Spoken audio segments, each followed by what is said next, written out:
Manana andraikitra amin'ny fanaraha-maso ny fividianana, fanetanana amin'ny fividianana ny olom-pirenena ny fiarahamonim-pirenena.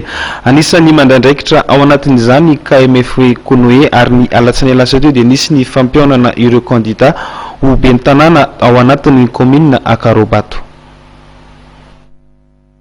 Ireo kandida valim-pifaninana ao anatin'ny fifidianana ben'ny tanàna sy mpanorotsaina ao amin'ny commune Karobato no nandray anjara tao anatin'ity fionana nototsaina alatsinainy teo ity.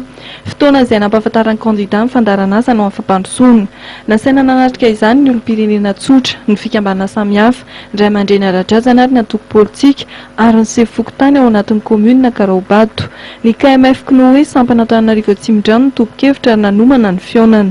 Nanomana hetsika izahay sady fanabeazana ny olom-pirenena ety fotony anomezana fahalalana andreo olom-pirenena mpifidy zany mahakasika ny lahara-pahamehan'ny kandida tsirairay avy eo amin'ny commune izay misy azy ireo, dia anomezana sehatra ihany koa ho an'ireo kandida izay platsaka ho fidiana eo anivon'izany commune izany mba hampahalala amin'ny olom-pirenena izay tena lahara-pahamehana ho azy ireo zany raha tonga eo amin'ny sehatra fitantanana n'ilay commune misy azy izy.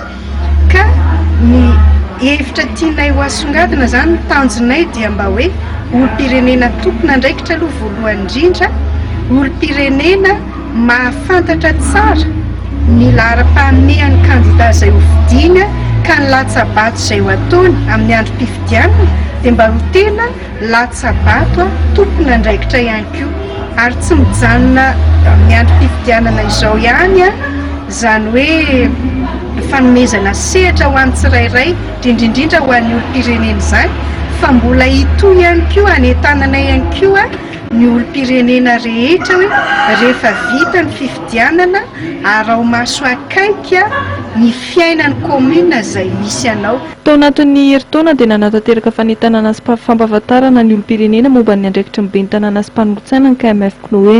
Ny andro fifidianana ny zoma raika amin'ny 3 Jolay, mpanara-maso avy amin'ny KMF Konoe miisa 570 no indray ahetsika ny KMF Konoe. Tsy hijanona amin'ny fanara-maso eny anivon'ny birao-pifidianana fotsiny asan'ny KMF Konoe fa hitohy hatrany amin'ny SRMV hitobian'ny voka-pifidianana.